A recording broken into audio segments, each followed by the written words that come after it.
only been here for 2 hours. I got in last night, but I can feel the love, the warmth of the people, and I really want to come back here and spend some more time. It's lovely. I hope so. I hope we can come to Manipur. My film Dream Girl is releasing in July, so maybe for that we can come to Manipur as much as we can.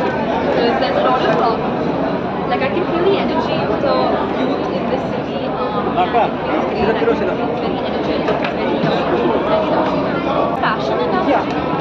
I don't think I'm really the right person to be giving advice in the fashion industry because I don't take it too seriously. I believe in wearing whatever makes you comfortable, enjoying yourself, experimenting, having fun.